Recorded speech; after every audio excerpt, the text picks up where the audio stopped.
Oui, mais ce sont nos valeurs dans ce cas-là qu'il faut interroger. Non, mais franchement, pourquoi vouloir acheter une BMW quand vous n'avez pas le prix d'une charrette? Donc il faut juste que chaque être humain soit honnête avec lui-même.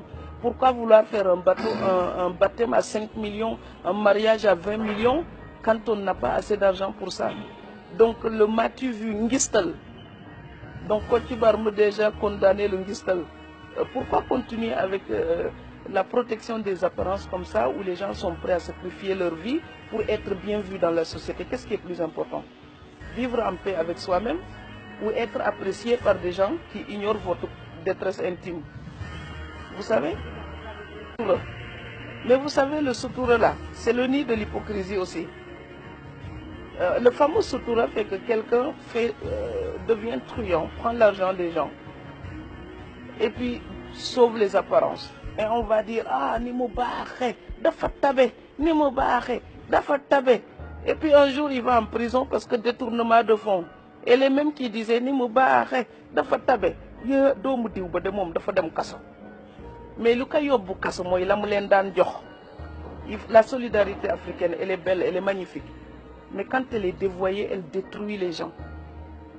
Et je voulais aussi parler d'ici de la relation des immigrés, puisque vous m'avez dit j'ai écrit là-dessus. Oui, 3 livres là-dessus. Mais vous savez, beaucoup d'immigrés en Europe souffrent. Parce qu'on se demande parfois si la famille les aime vraiment. C'est que du matériel, matériel, matériel. Les gens appellent uniquement pour demander des Western Union. Je voulais lancer un appel à toute l'Afrique. Oui, il faut appeler parfois les immigrés juste pour leur demander comment ils vont. Voilà. Êtes-vous en bonne santé? Comment ça va? Est-ce que le moral, ça va? Juste ces questions-là. Mais à un moment donné, les gens là, ils ont peur quand ils voient 00221. Donc vous croyez qu'ils travaillent, ils ne décrochent pas. C'est qu'ils ne veulent plus décrocher, ils en ont marre. Il faut le dire à notre société. Moi je le dis, hein, ça ne me coûte rien, c'est la vérité. Donc j'ai vu quand j'avais pas un centime, ma maison était vide. Donc maintenant quand on travaille, les gens ils viennent. Donc on a besoin des gens quand ça va, mais on a aussi besoin d'eux quand ça ne va pas. Alors que quand vous êtes en Europe, les gens pensent que comme vous habitez un pays riche, vous êtes riche. Mais non. Ce n'est pas parce qu'on est à Sandaga que tout ce qui est à Sandaga vous appartient. Et il faut que nos parents immigrés aussi aient le courage de dire la vérité ici. Donc ce n'est pas la peine de s'endetter pour venir ici en vacances, faire le show et puis rentrer manger des patates pour tout l'hiver, quoi. Non, mais il faut être honnête des deux côtés. Oui, ce sont les mêmes thématiques, ce sont les mêmes questions qui me mobilisent. Mais c'est aussi mon propre pays. Donc ce que je dis, si d'autres me soutiennent, j'aimerais aussi que ce soit entendu par mes frères et sœurs d'ici. J'aimerais bien que les lycéens, par exemple, au Sénégal, puissent se dire, oh, si elle a étudié jusqu'à ce niveau-là, moi aussi je peux le faire ou je peux faire plus. Parce que l'époque s'améliore. Donc je voudrais qu'on lutte contre la désespérance. Il faut arrêter de dire que tout va mal. Parfois, souvent ici, les gens ils disent, je ne peux pas continuer les études parce que je n'ai pas les moyens. Hey, ça c'est du n'importe quoi. Franchement, même en Europe, même en Amérique, il y a des étudiants qui travaillent chez McDonald's pour payer leurs études. Donc je n'ai pas les moyens, ce n'est pas une raison d'arrêter les études. Et je pense que je suis très bien placé pour le dire. J'ai gagné mon premier salaire, j'avais 12 ans et demi, c'était à Banjul, Mbindan. Voilà, et je l'ai fait à Dakar, je l'ai fait ici, je l'ai fait à Strasbourg. Il faut que les gens déplacent la fierté. La fierté, ce n'est pas avoir les mains propres et réclamer de quoi vivre aux autres.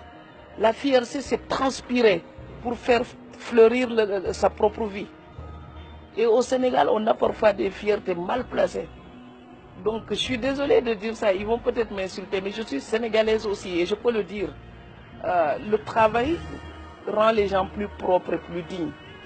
Donc, il faut qu'on travaille. On dit le sous-développement, mais l'Europe là, tout le monde veut aller en Europe.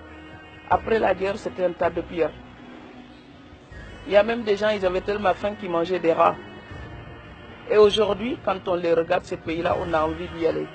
C'est parce qu'il y a des gens qui ont eu la fierté de dire, je vais changer mon quartier, je vais changer mon village, je vais changer ma région, je vais changer mon pays. Le respect de l'heure, le respect de la qualité du travail, pas du bricolage, du sérieux. Et les bonnes personnes à la bonne place. L'Afrique a besoin de ça. Et c'est pareil dans tous les pays africains. Il faut une révolution des mentalités. La bonne personne à la bonne place et le travail sera fait. Et s'il n'est pas fait, on le dégage, on met quelqu'un d'autre sans état d'âme. Mais ici, quand on veut dégager quelqu'un, vous avez toute une tribu entière pour dire non. Donc, à un moment donné, sa place. C'est comme ça que le monde se développe. Et tant que l'Afrique ne fera pas la même chose, elle restera stagnante.